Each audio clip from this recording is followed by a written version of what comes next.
अब speech banks की बात हो रही थी तो यूनियन बैंक के नंबर्स आपकी स्क्रीन पर लेकर आएंगे। चौथी तिमाही में नतीजे थोड़े से कमजोर रहे हैं। कारोबारी मुनाफे पर थोड़ा सा दबाव रहा है। ऑपरेटिंग प्रॉफिट 4% से ज़्यादा की कमी दिखा रहा है। अगर आप एनपीए देखें, स्लिपेजेस में इनफैक्ट 24% का इजाफा देखने को मिल रहा है।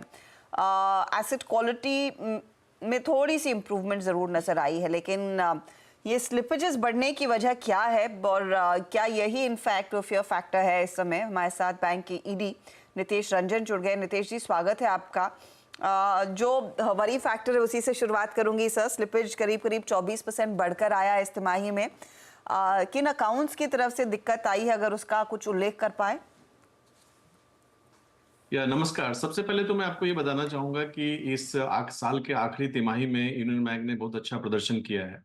अगर आप हमारे बैलेंस शीट या प्रॉफिटेबिलिटी मैट्रिक्स को देखें तो हर पैरामीटर में हमने अपने गाइडेंस को पूरा किया है, उससे अधिक रहा है। रिटर्न ऑन एसेट्स भी हमारा 1% से ज्यादा रहा है। अगर जहां तक स्लीपेज की बात है, आखिरी तिमाही में स्लीपेज थोड़ा सा पिछले तिमाहियों के हिसाब से ज्यादा रहा है और ये खासकर एग्रीकल्चर और एमएसएमई सेगमेंट में रहा है। बट हम कोई ऐसा अलर्ट नहीं देख रहे। ये नॉर्मल है, कोई स्पेसिफिक सेगमेंट या कोई स्पेसिफिक ज्योग्राफी नहीं है जहां से हमको कुछ ज्यादा पेन देखने को मिले। और इसके साथ जो हमारी स्ट्रेस असेट है, अगर हम देखें तो उसमें भी काफी मतलब एक एवरेज 3.5% ऑफ टोटल एडवांसेज इसी लेवल पे हमारा स्टेबल है। तो कोई कंसर्न नहीं एसेट क्वालिटी में। अगर हम हमारा ग्रॉस एनपीए देखें, नेट एनपीए देखें, इट्स ऑल टाइम लो पे हमारा 1% पे हमारा नेट एनपीए रेशियो हो गया है।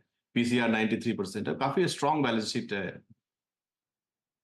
FY25, क्योंकि आप कह रहे हैं कि कोई अलार्म बेल्स इन स्लिपेजेस पर बज नहीं रहे हैं, तो FY25 में कितने कॉन्फिडेंट है बिजनेस ग्रोथ को लेकर, एडवांसेस को लेकर स्पेशली सर?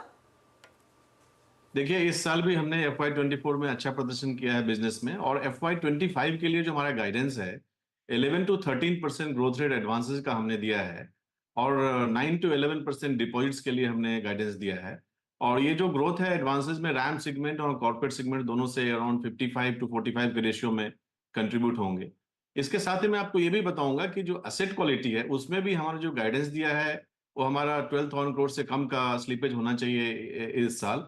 क्योंकि आप देखेंगे हमारा डेलिंक्वेंसी रेशियो है जो पिछले वर्ष ऑलमोस्ट 1.6% पे आ चुका है, और उम्मीद है कि इस वर्ष FY25 में 1.5% से भी कम रहना चाहिए।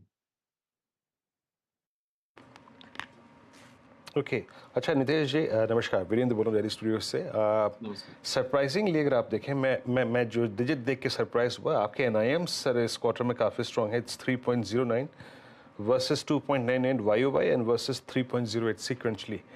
और इस बात के बावजूद कि आपका कासा रेशो जो है वो अप्रॉक्सीमेटली 15 क्वार्टर्स के लो पर है, तो ये पॉसिबल कैसे हुआ? और ये जो FY25 है सर, उसके लिए आपका एनआईएम्स का आउटलुक क्या है, considering all cost pressures, cost of fund? So last FY24 में जैसा आपने बोला 3.09 एग्जिट मार्जिन हमारा रहा है, और हमने जो गाइडेंस दिया है FY25 का 2.8 to 3% के रेंज में दिया है। So 3 is the higher part of the margin range.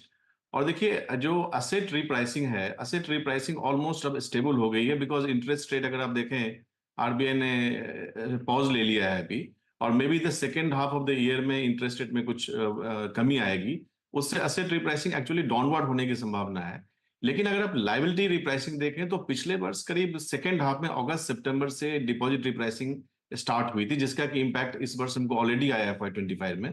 लेकिन उस रिप्राइसिंग का फुल ईयर इम्पैक्ट जो है इस FY25 में आने वाला है, इसलिए हमने अपना गाइडेंस को थोड़ा सा FY24 के नंबर से थोड़ा कम रखा है। लेकिन हम श्योर हैं कि 3% से अधिक का मार्जिन इस वर्ष भी हम रिपोर्ट कर पाएंगे।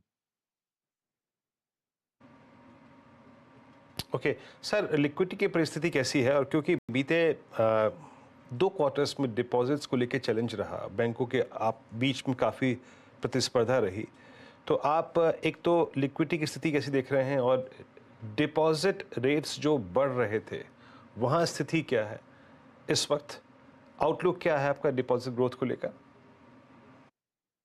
मैं कहूंगा कि डिपॉजिट जो अभी लिक्विडिटी है सिस्टम में थोड़ी सी मॉडरेट है। बहुत सरप्लस भी नहीं है और डेफिसिट भी नहीं है, हालांकि डिफरेंट फेजेस हमने देखे हैं पिछले 6 महीने में। जहां तक यूनियन बैंक की बात है, अगर आप देखें तो हम 72-73% डोमेस्टिक सीडी रेशियो पे ऑपरेट कर रहे हैं। हमारे पास करीब डिपॉजिट्स के 5 to 6% इक्विवेलेंट एक्सेस एसएलआर हैं, तो उस हिसाब से लिक्विडिटी हमारी जो है ठीक है। लेकिन डिपॉजिट मार्केट को अगर देखें तो चूंकि लोन ग्रोथ भी हो रहा है, देन हर एक बैंक जो है डिपॉजिट के पीछे है, तो मुझे लगता है कि अभी का जो डिपॉजिट रेट है अभी इसी स्तर पे कुछ और महीने, कुछ और क्वार्टर्स रहेगा। रंजन साहब, एक चीज, ये जो आरबीआई ने डिस्कशन पेपर वो प्रोजेक्ट फाइनेंसिंग पर फ्लोट किया है, उसका क्या इम्पैक्ट रहेगा? कितने corporate loans, primarily project financing वाले लोन्स है यूनियन बैंक के लिए? देखिए, इम्पैक्ट से ज्यादा जरूरी बात यह है कि ये बहुत ही एक प्रूडेंट मेजर है और एक ऐसे टाइम पे आया है जब बैंक्स की बैलेंस शीट काफी स्ट्रांग है, कॉर्पोरेट्स की बैलेंस शीट काफी स्ट्रांग है और प्राइवेट कैपेक्स साइकिल में रिवाइवल की काफी संभावना है। तो उस हिसाब से तो मैं तो बोलूंगा काफी फॉरवर्ड लुकिंग अप्रोच है। अगर यूनियन बैंक के कॉर्पोरेट बुक को देखें तो मैं कहूंगा कि टोटल लोन बुक जो यूनियन बैंक का है अराउंड 9 लाख करोड़, उसका मे बी अराउंड 10 to 11% जो है हमारा वो प्रोजेक्ट फाइनेंस में होगा। लेकिन उसका करीब 1/3 which is equivalent to around 3 to 4% of total loan book of the bank will be under the construction phase before pre DCCO phase। तो उस पे जो इम्पैक्ट आएगा करीब जो उसमें 5% हमको प्रोविजन रखना है।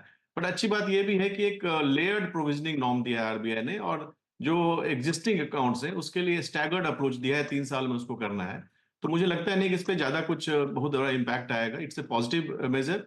कुछ ऑपरेशनल एस्पेक्ट्स हैं जिसको हम स्टडी कर रहे हैं और हम इसको फीडबैक के रूप में देंगे। बहुत बहुत शुक्रिया रंजन साहब हमारे लिए समय निकालने के लिए, and good luck for FY25। इस बीच बाजार